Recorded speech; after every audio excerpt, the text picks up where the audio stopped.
to right center field, and deep. Butler goes back. It is Butler. Caught it. He caught it. He thinks he got it. He thinks he got it. And the Dodgers have won. The Dodgers win. The Dodgers win. The Dodgers win.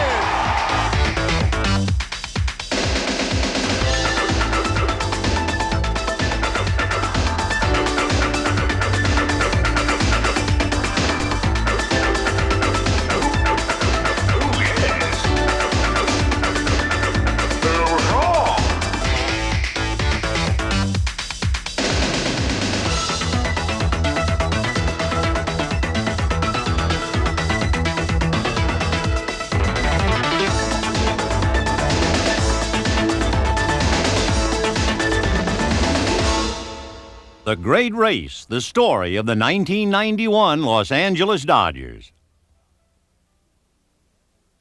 The Dodgers began the 1991 season in November of 1990. While Dodger Stadium lay empty for the winter, the front office pulled off a blockbuster move that brought Darryl Strawberry back home to Los Angeles.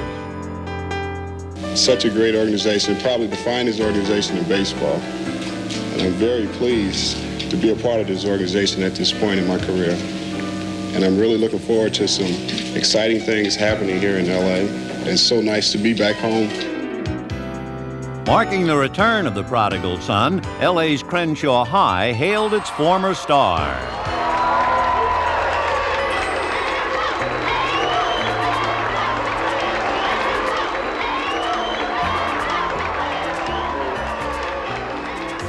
Just so many good memories that are brought back to me today.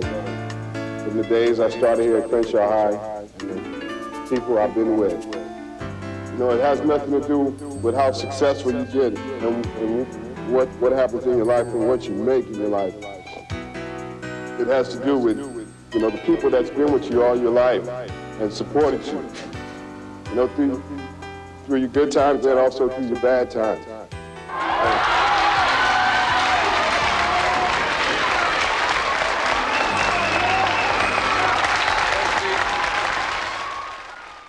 With the arrival of Strawberry, the Dodgers became instant frontrunners. This guy has a ton of talent.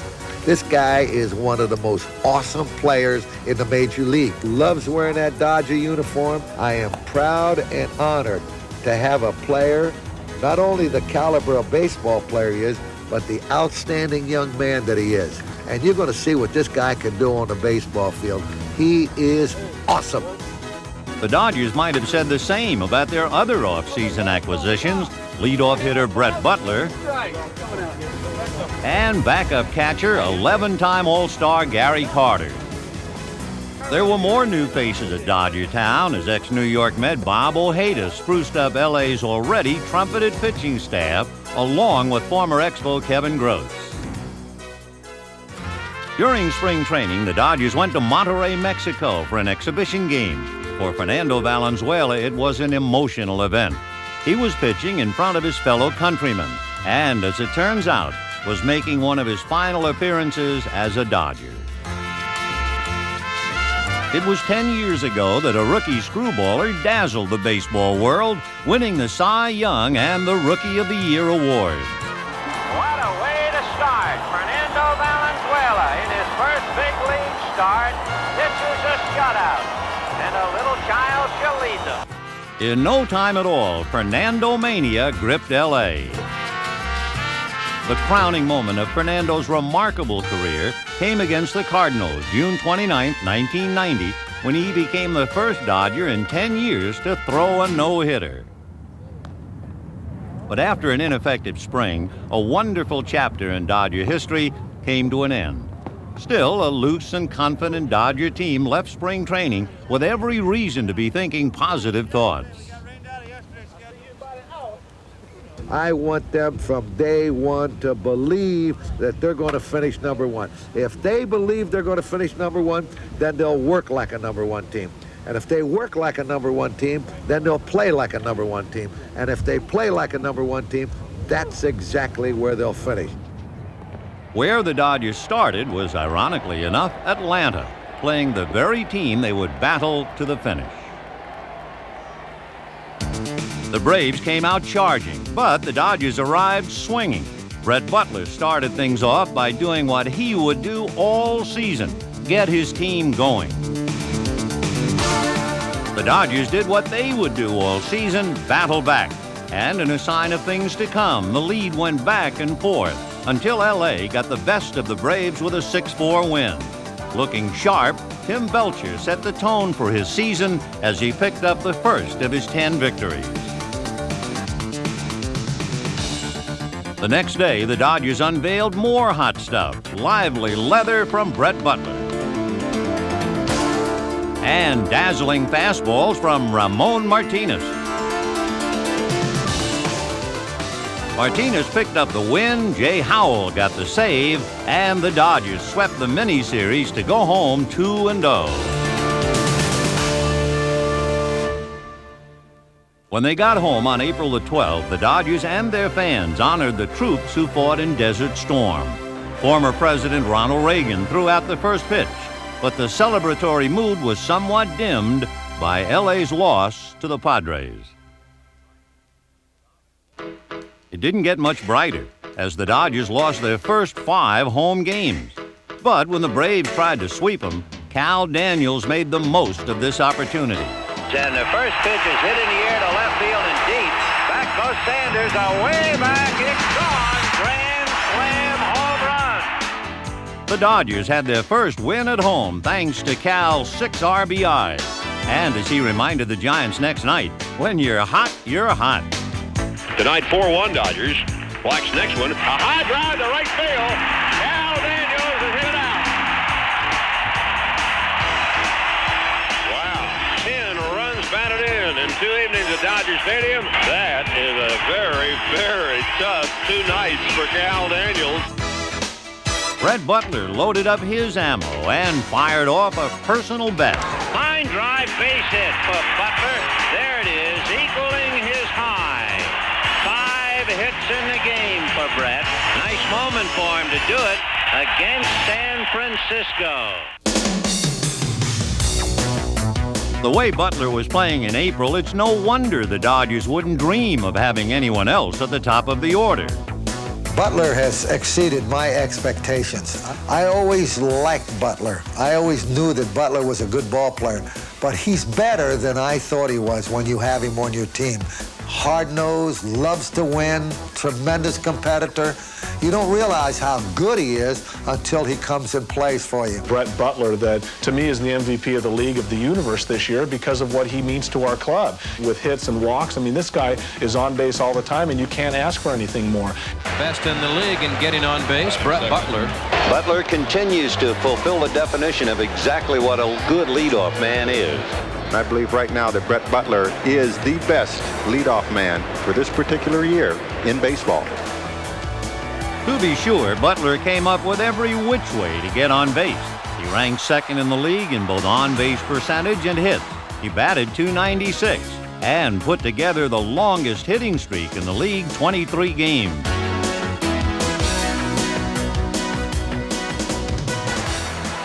And making sure to finish what he started, Butler scored 112 runs, the most of any National League player. And what Butler did on offense, he did with amazing regularity in center field by playing in a league record 161 games without committing an error. And drives it into center field. Butler on the run. Yes, he's got it. Butler with his second fine play of the game. This one might get down. No! Butler with a diving catch. Up the alley, left center. Butler over, dives. Good play by Butler. That saves a whole bunch of runs. Line drive to center field. Butler going back, and he makes the catch on the edge of the warning track. The runner probably will not try to score. Here's a throw. He's going to try against Butler. Gotcha. The inning's over. Ball hammered to right center field and deep. Butler goes back. It is Butler. Caught it. He caught it.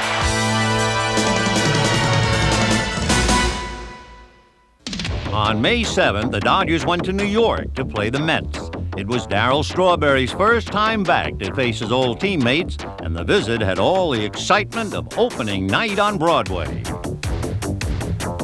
Darryl Strawberry, Darryl Strawberry, Darryl Strawberry. That's all you hear in New York. What Strawberry heard was good-natured booing from the fans who came to see the superstar who once belonged to them. And like any star with a flair for the dramatic. Yeah, louder. Strawberry gave the crowd what it wanted. That's deep left center. Coleman to the wall, and this ball is gone. Strawberry's homer wasn't enough to beat the Mets, but L.A. won the next night. And fortunately for the Dodgers, the straw that stirred the Mets was now stirring L.A. to first place. Back home on May 10th, the Dodgers were thinking beat the Phillies. A 1-1 tie. We're in the bottom of the seventh inning. There goes Strawberry. The pitch, a high drive to right field. Jack Murphy, it's gone. Eddie Murray was on the way to 19 homers and 96 RBIs. Winning was breeding confidence and making Tommy hot to trot. I just saw how his run was at one time, and there's been so many players that have imitated his walk and his mannerisms and his gestures and things like that. That was one that I just couldn't help but follow up with, and then Tommy says, well, let's just make it our victory run. Chris Gwynn, who led the team with 13 pinch hits, came off the bench and turned his victory swing on the Expos. The next night, the Dodgers beat Montreal again and pulled into a first-place tie with the Braves. Next night, it was Brett Butler's turn.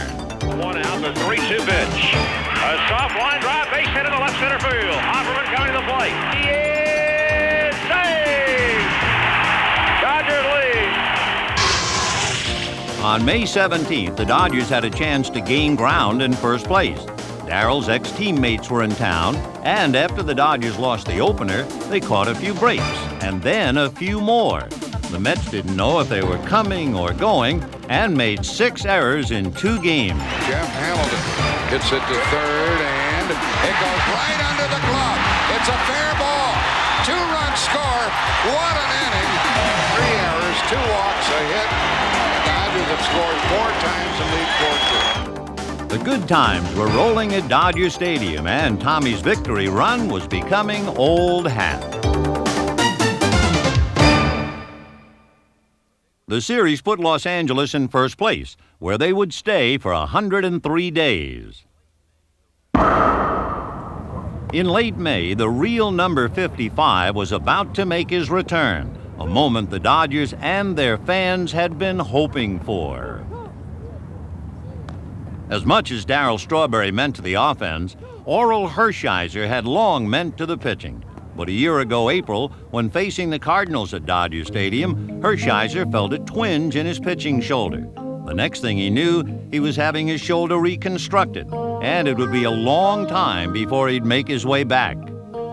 I realized how long a road we were about to start was when I woke up from the anesthesia and I saw my arm in a brace. My arm was in a brace like this, and I would look at it and I would think about moving it, and it would not move. You know, and when you have a part that you're eating with and you're sleeping with and you're brushing your teeth, and all of a sudden you wake up and it doesn't move even when you tell it to move, you go, this thing is supposed to go 90 miles an hour and get big league hitters out a year or 2 years from now, and you go, this is a joke. And I said, we got a long way to go.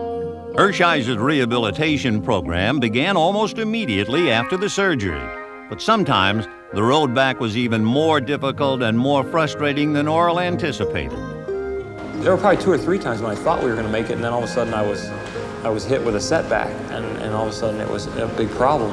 But I didn't really think we were going to make it until probably when I started throwing the simulated games to the big leaguers, because when big league hitters like Mike Sharperson and Chris Gwynn and Jose Gonzalez started hitting me, and they started coming up to me after the outings and saying, boy, your ball's really sinking and biting, and you know, we even know what's coming and it's hard to hit. Those things started to reassure me that I could get big league hitters out again. Hershiser also went to the minors to test out his arm. And 50 tonight for your Dodgers, number 55, Orel Hershiser. Pitching in the minors convinced Hershiser he could get hitters out. And after making 4 starts, he was ready to go back to the majors. It was a long time coming, but on May 29th, Orel took the mound at Dodger Stadium. As expected, a standing ovation for Orel Hershiser at Dodger Stadium. This is chilling. They just don't want to stop. After Orel pitched a shaky first inning, the Astros got a quick refresher course on the old Hershiser. And even if he wasn't all the way back yet, there was no question in anybody's mind that Orel had already made a valiant comeback. I can sit back and say, yes, something has been accomplished here, and this is a miracle. When I think back to '88 and to the streak and the World Championship, I think of almost an out-of-body experience. Somebody else went out there and did that. But I know the day in and day out hardships that I went through and the grueling pain and the dedication that it took by the people around me to get through this. And I lived this out for 13 months.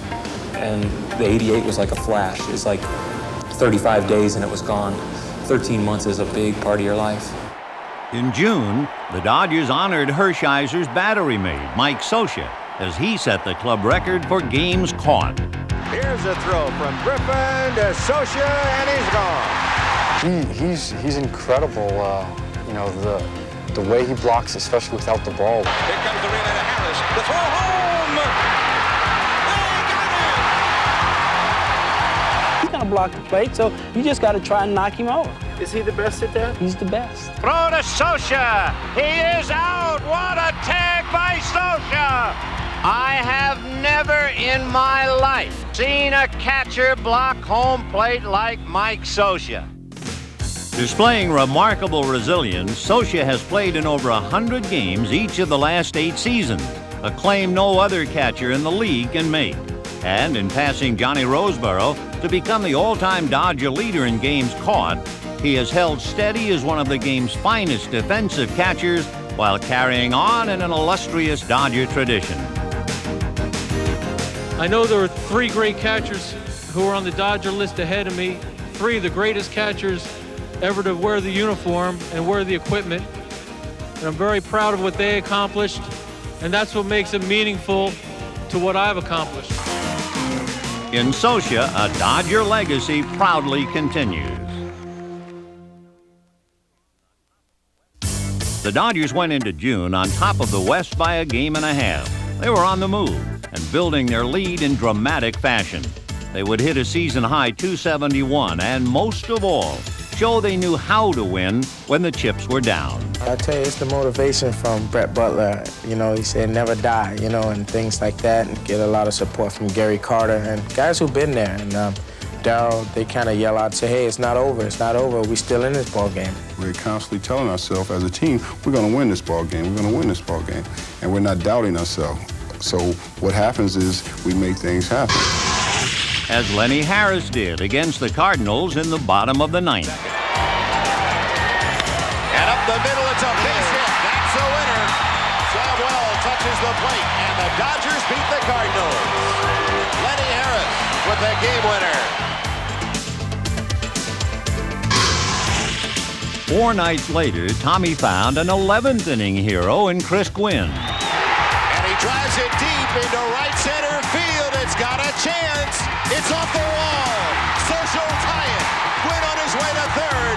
And it's all leaving it 4. In the 13th, Eddie Murray came up to end it. Ground ball. Off the glove of Grace. That'll do it. Samuel around third. The Dodgers win. They tie to the 11th with a run. They do the same in the 12th with a run. And they win it in the 13th. The next night, the Dodgers put on another thriller. So the winning run 90 feet away.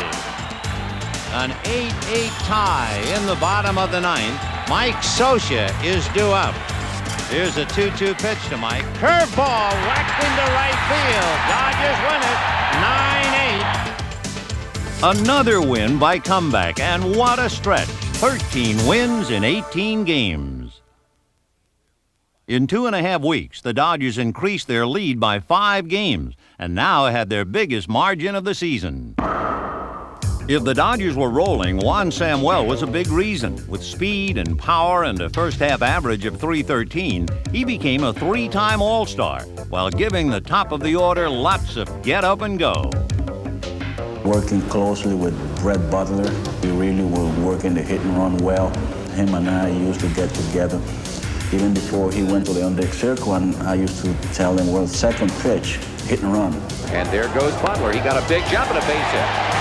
Boy, that was textbook hit and run right there.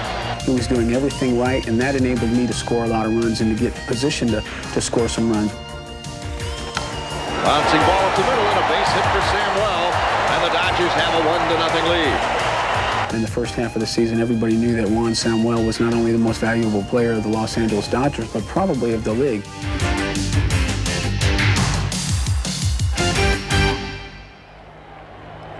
As always, pitching was the constant force behind the Dodgers. And in the first half, no starter was more consistent than the fireballing Ramon Martinez.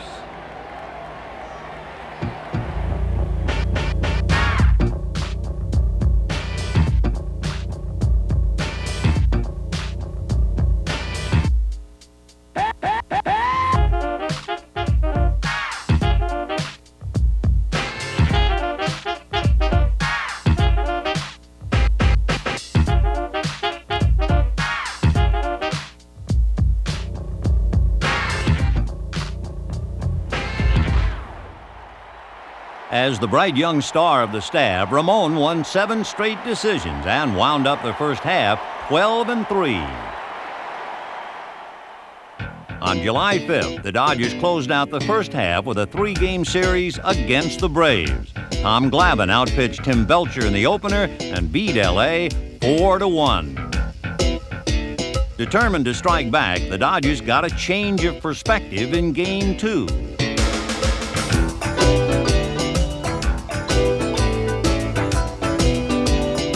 The Dodgers scored 7 runs, and as Atlanta rallied back, needed every one of them to beat the Braves 7-6. In the finale, the Dodgers trailed early, but then made things ugly for the Braves. 1-1 on the way. Another curveball. Little tap out toward the mound. Drop by Murphy. Picks it up. Throws on to first. Bad throw. 2 runs will score. The Dodgers lead it 5-2. Ramon Martinez left the game with a sore hip, but he put the lead in good hands. That should do it. Murray has it. Ball game over. Mike Morgan records his first National League save. The Braves are below 500. They're 9.5 games out. Going into the All-Star break, the Dodgers had the best record in the league, but little did they know they would have a lot more to worry about than just the second-place Cincinnati Reds. On July 9th, baseball turns its attention to Toronto for the All-Star game at the Sky Dome. The Dodgers came with their biggest contingent since their championship season of 1981. Darryl Strawberry was scratched with a sore shoulder, and Ramon Martinez with a strained hip. But 4 others played, including Mike Morgan. Winner of 9 games in the first half, Morgan got the thrill of a lifetime when he pitched in his first All-Star game.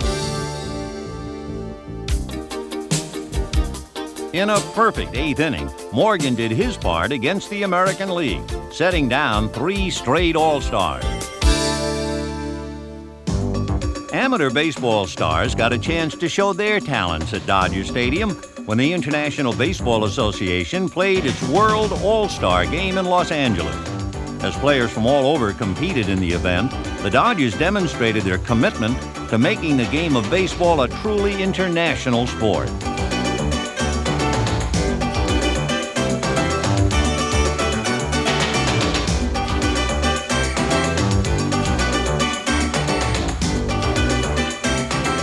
International baseball wasn't the only gala event at Dodger Stadium. On July 12th, fans were treated to full-scale pageantry and opening day ceremonies for the United States Olympic Festival.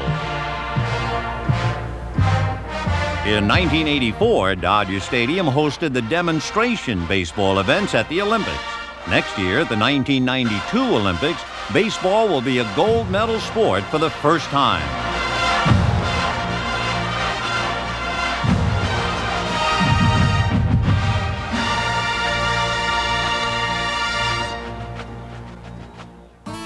The Dodgers started the second half on a down note. The pennant flames that burned so brightly in early July began to flicker. They went on the road and lost 7 in a row, 9 out of 11. Even when things went right, they turned out wrong.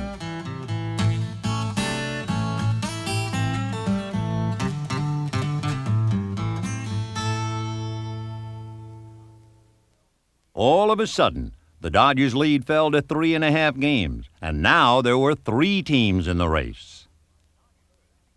The Dodgers needed to get on the stick, and on July 23rd, newly acquired outfielder Mitch Webster heard opportunity knocking not once, but twice. With L.A. trailing the Phillies by a run in the bottom of the 9th, Tommy Lasorda turned to his newest outfield. Drills it deep to center field. Dykstra going back to the track. It's gone! It's all leaving the stadium, thanks to one swing by Mitch Webster. So after trying to bunt his way aboard on the first delivery, talk about extremes. And his first home run since joining the Dodgers. In the bottom of the 10th, Webster came up with a runner on and a chance to win it. It is truly fitting that Mitch Webster comes up in the bottom of the 10th inning with a chance to win it. Samuel, the winning run down at third, the 1-2 offering. Liner into right, a base hit, and the Dodgers win. Webster comes through in the clutch in the 9th and also in the 10th. Webster's heroics helped put the Dodgers back on track. And as the skies brightened over Dodger Stadium next day, so did the pitching. Ramon Martinez beat the Phillies on 5 hits and launched L.A. on a marvelous shutout string. Next came Oral Hershiser. Looking a lot more like his old self, Oral followed that gem by starting one of his own against the Expos. He zipped through Montreal's lineup, one hitting him for 6 innings. And then turned over his shutout to Kevin Gross. In yet another superb relief outing, Gross one-hit the Expos for 3 innings. But in a brilliantly pitched game by both sides, neither team managed to score a run for 9 innings. Even more amazing, the Dodgers were being no-hit. Then in the 10th, they broke up Mark Gardner's no-hitter and moments later snapped the 0-0 tie. 2 balls, no strikes to Strawberry. Vicero's pitch. Breaking ball, line to left field. Base hit. Dodgers win. The Dodgers win again in their final at bat. 4 straight nights they've done it. Everything was going LA's way now, which meant nothing was going right for the Montreal Expos, who might have wondered if they would ever score again. The next zero hero was Bob Ojeda. How nice to have a lefty who would win 12 games and be a big contributor down the stretch. In this game, Ojeda beat the Expos, but good, throwing a 5-hitter for a 7-0 complete game win and LA's 3rd consecutive shutout. In the finale, it was Mike Morgan's turn to jot down a few zeros. He was in the midst of his best season, 14 wins, a dandy 2.78 ERA, and he had Montreal's number. Mike Morgan and the 1991 pitching staff has done it. They turned Montreal away, and they now have a string of 38 consecutive scoreless innings. But Dodger pitching got no support, not even a trip to first base against Dennis Martinez. 1-2 the count. 1 pitch away from a pitcher's absolute nirvana. The pitcher's dream, a perfect game. Dennis Martinez ready, and the 1-2 pitch popped in the air to center field. Going deep on it is Marcus Grissom. He's got it on the track. Dennis Martinez has reached the ultimate, a perfect game against the Los Angeles Dodgers. It was a masterpiece. It was a masterful trade by Fred Clare that brought a reliever well-tooled and well-schooled in the art of pitching under pressure. Roger McDowell, subbing for the injured Jay Howell, provided enormous reassurance as L.A. headed into the pennant race of a decade. McDowell also brought his well-known brand of fun. And in August, so did the families of Dodger players. With the pennant race about to heat up, this was a day to have some fun. Well, maybe fun was too loose a word for the way these kids played.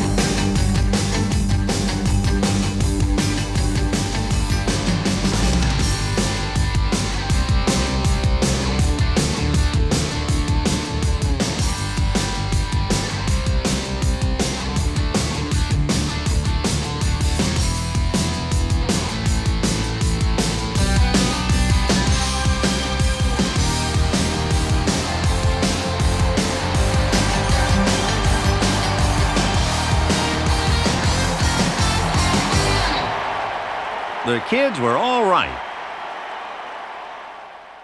but the dads were having their troubles. In August, the road played havoc with the Dodgers. Away from home, they lost 11 out of 15. And coming home to Dodger Stadium, things only got worse. Bad news tonight as the Dodgers drop out of first place for the first time since the 14th of May in that final again. The Pirates 6 and the Dodgers 4.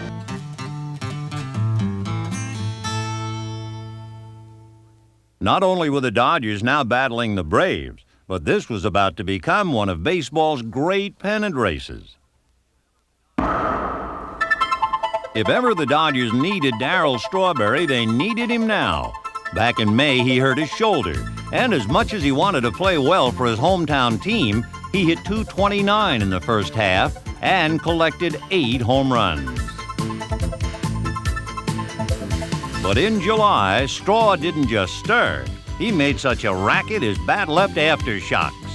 As for the second half numbers, a .290 average, 20 homers, 69 RBIs. He's one of the most awesome players in the game today. Moving large in the on-deck circle. Strawberry sends it back. Gone! Darryl knows how to play the game of baseball, and he's not going to forget how to hit. What an afternoon for Darryl Strawberry. 7 runs batted in. He's really done well, and especially after having such a poor first half and coming back and having such a tremendous second half, it just shows you what great natural talent that the man has. It's no wonder Darryl's teammates are full of praise. But when it comes to his own assessment, Strawberry's a man of few words. Enjoy the game, have fun.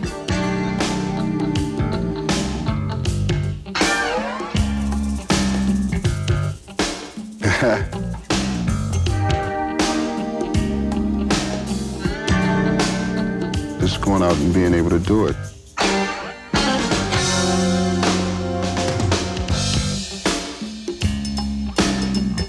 I go out there to do my best.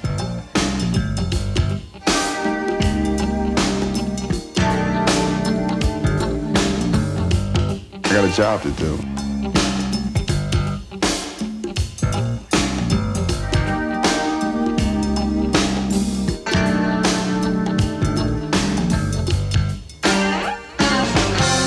You're on the field to take care of business. And he crushes it deep to right field, and see you later, Darryl Strawberry. Season is just beginning. I mean, the first half, is not my season.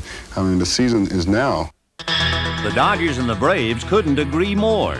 They were headed for a collision course and on September 13th met in Atlanta for a critical series. With LA a half a game behind the Braves, Strawberry rose to the occasion. Hit up the middle, base hit. Here comes Butler to score, and the Dodgers have done what they wanted to do, get out in front immediately and take a little air out of the Atlanta balloon. David Justice homered to bring the Braves back, but anything Atlanta was doing, Darryl was doing one better. 1-1 to him, Darryl. That's how you beat it in the gap in right center field. It is way back. Goodbye, home run. The Straw is stirring again. Strawberry delivered 4 hits and 2 RBIs. And then, with a chance to put the Dodgers ahead, Eddie Murray delivered. Curveball hit to deep left field. Back goes Nixon to the track at the wall to make the catch. Standing up is Sharpison to score. L.A. added 2 more and then left the rest to Roger McDowell, who polished off the Braves and put L.A. back in first, if only for the moment.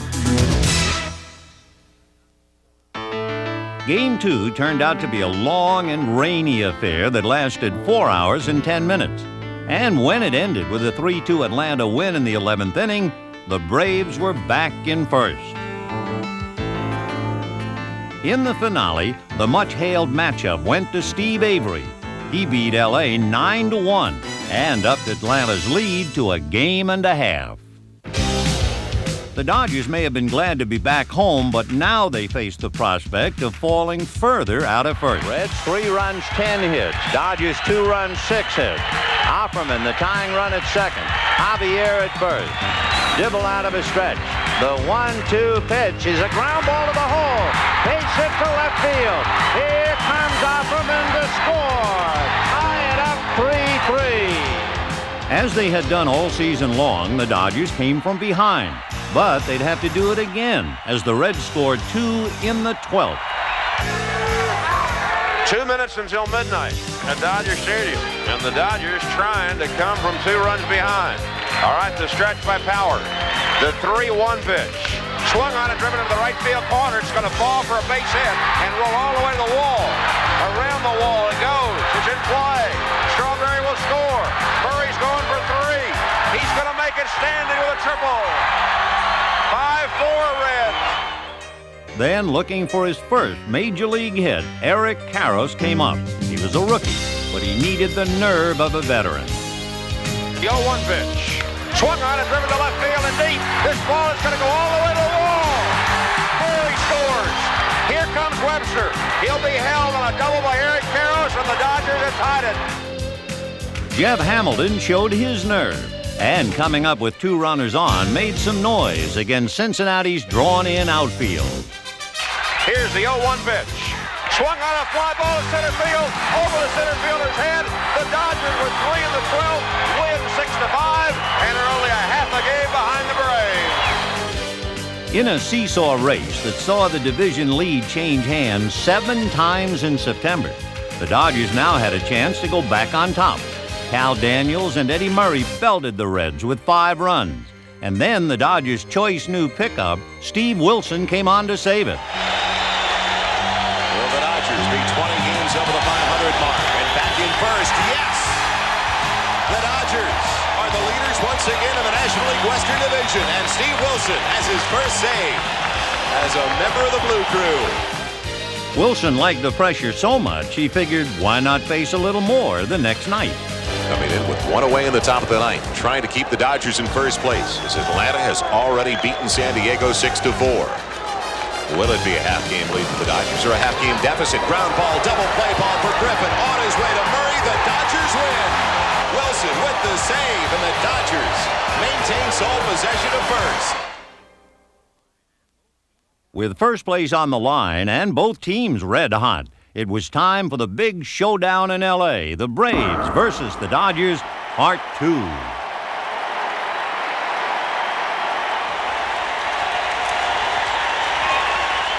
Well, here we go again, and it doesn't get any better than this if you're a player, and it doesn't get any better than this if you're a fan who enjoys a pennant race the weekend at Dodger Stadium. In the series opener, the Dodgers offense came out swinging. They also came up short. Tim Belcher pitched an excellent game, but was overmatched by Steve Avery. And the Braves are in first place again as they beat the Dodgers 3-0. Some trusted hardware tried to get the lead back next night. Perhaps one of the biggest surprises of the year, not only the rise of the Atlanta Braves, but the return of Oral Hershiser.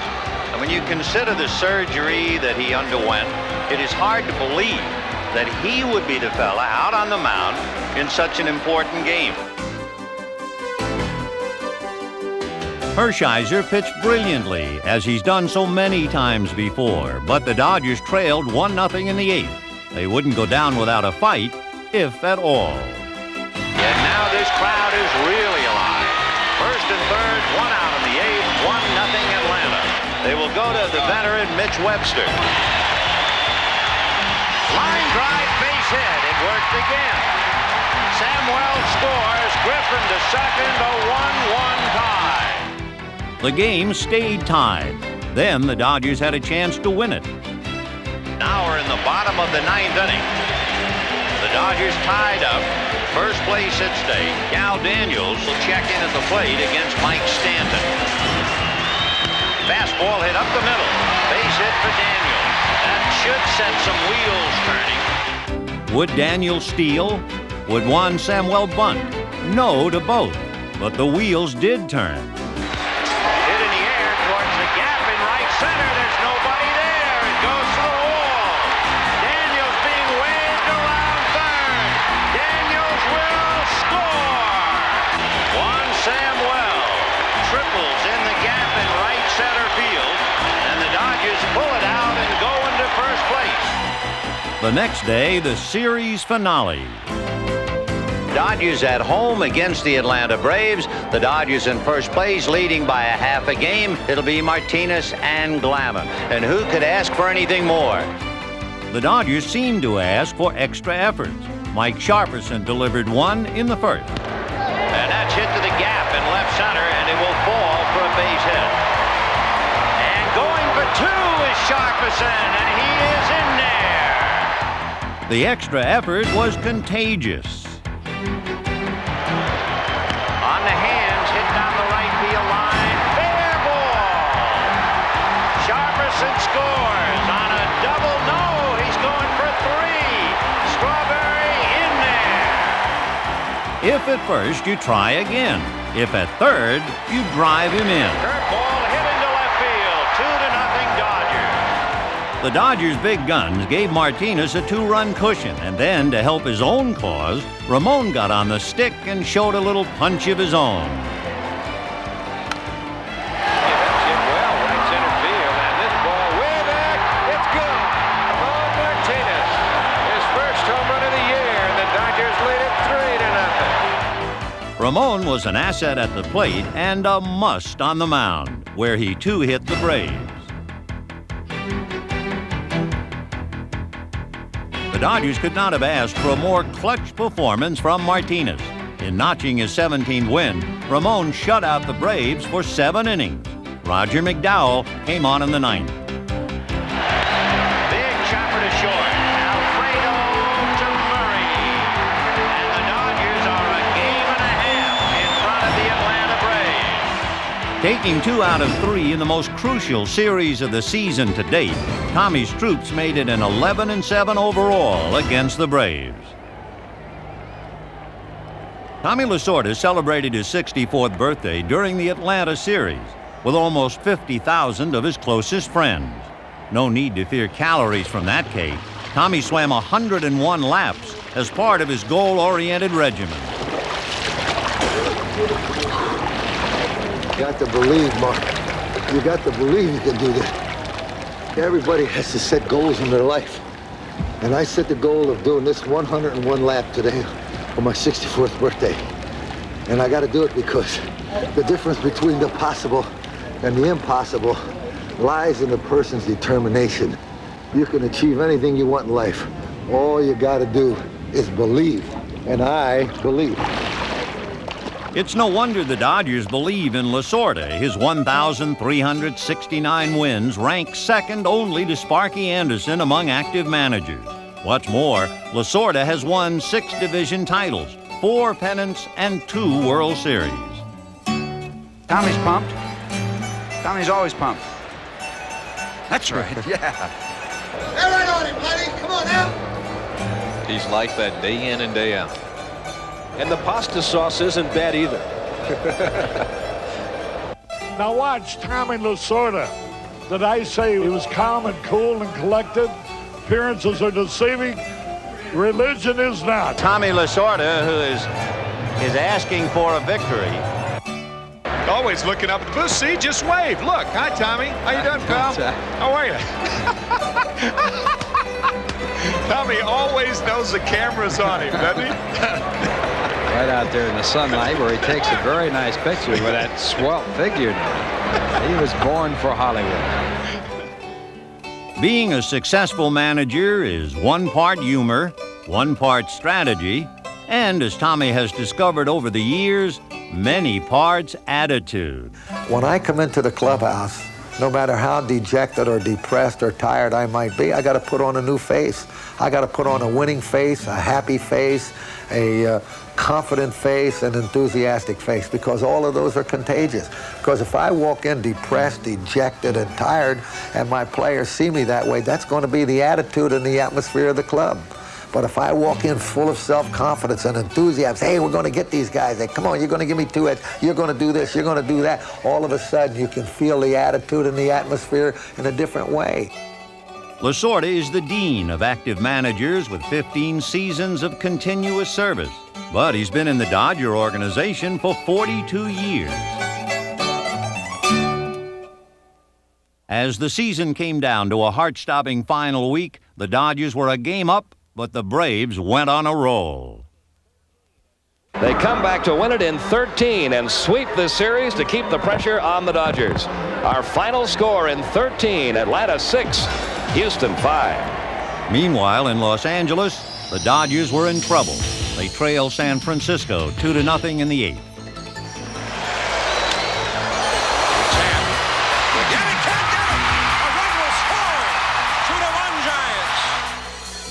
Still trailing by a run in the bottom of the 9th, the Dodgers got a rally going. They put 2 runners on. And then, looking for his 3rd hit of the night, Mike Sharperson got a stroke of bizarre luck.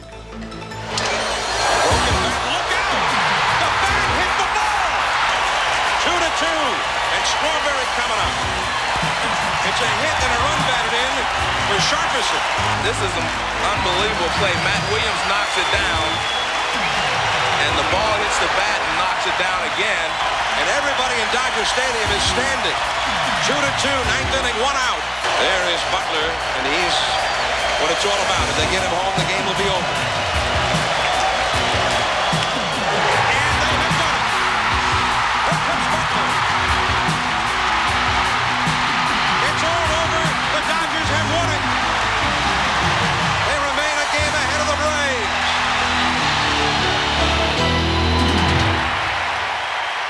And the Braves come away with a 4-0 victory and move to within a half game of the Los Angeles Dodgers.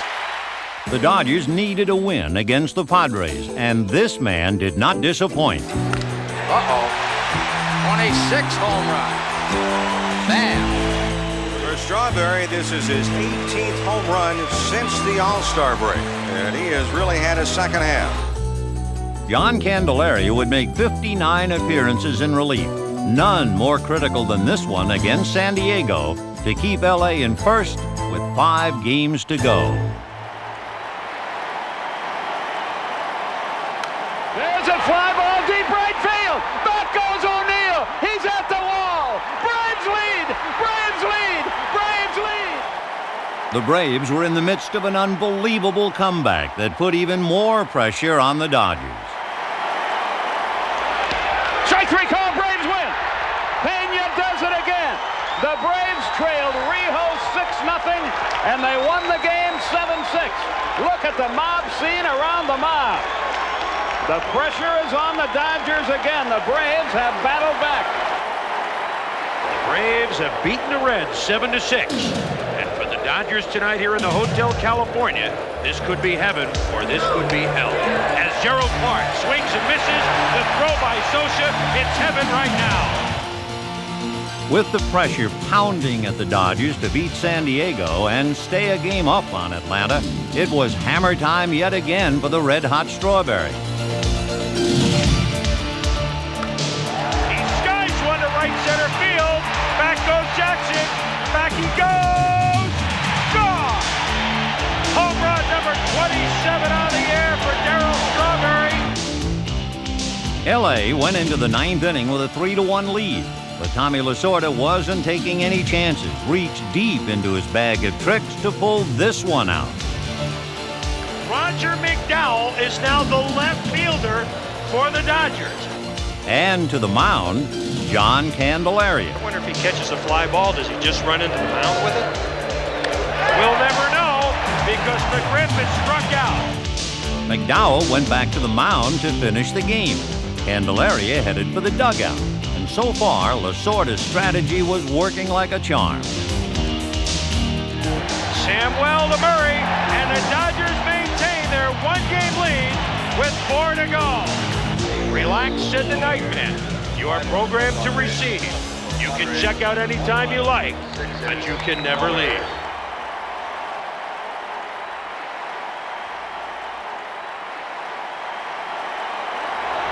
High fly, and the Braves are going to win it. Gant says, I'll take charge. Braves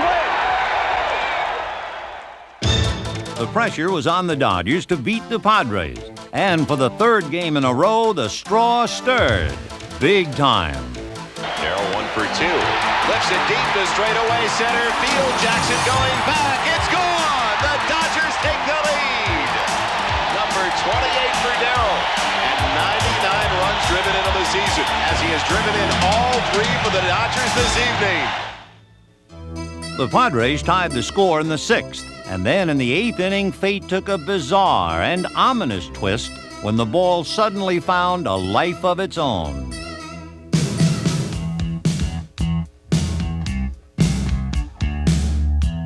Without ever getting the ball out of the infield, the Padres caught every break and every bounce. Off the glove of McDowell, and they bring him another, and it will.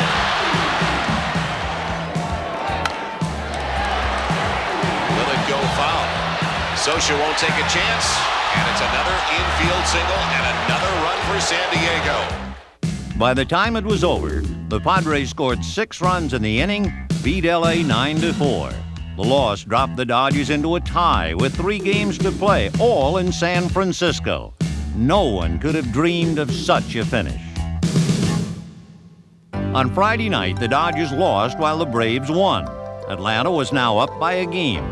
The Dodgers were in the midst of losing to the Giants again on Saturday afternoon when the news came from Atlanta. The Braves have won. It's over in Atlanta. That's the live scene there. And we're getting a livelier scene here. They show that picture on the board here at Candlestick Park. And the Braves are in a spot to win it all in the West.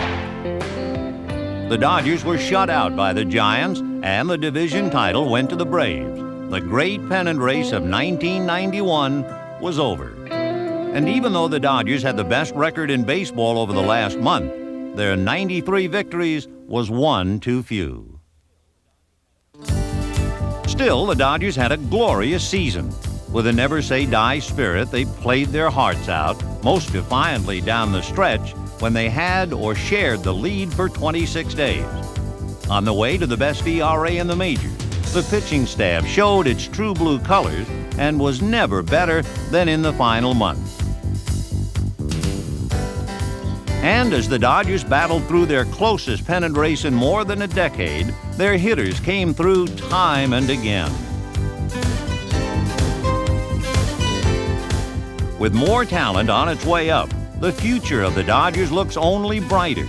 This year, Eric Karros was named the Dodgers' top minor league player, and Ramon's brother, Pedro Martinez, named the organization's #1 pitcher.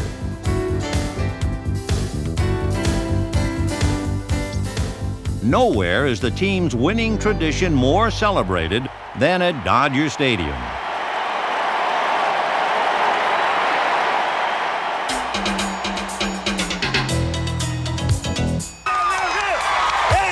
These people here, they love Dodger baseball. They come here and support us every night.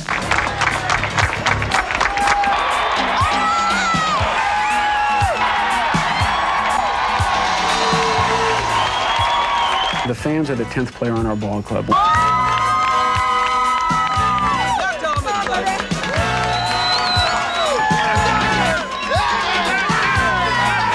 We have the greatest fans in the world.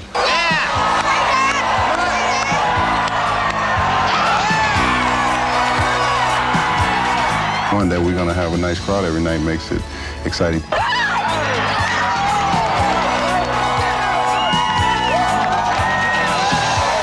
To have them behind us 100% makes all the difference in the world. The Dodgers drew more than 3 million fans for a record 9th time.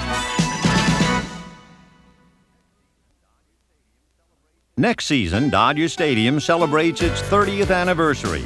In a winning tradition unmatched in baseball, the Dodgers, since moving to this beautiful ballpark in 1962, have won more games, more division titles, and more pennants than any other National League team. And during the same period, no other team has surpassed LA's 4 world championships. Indeed, Dodger Stadium has truly been good to the Dodgers.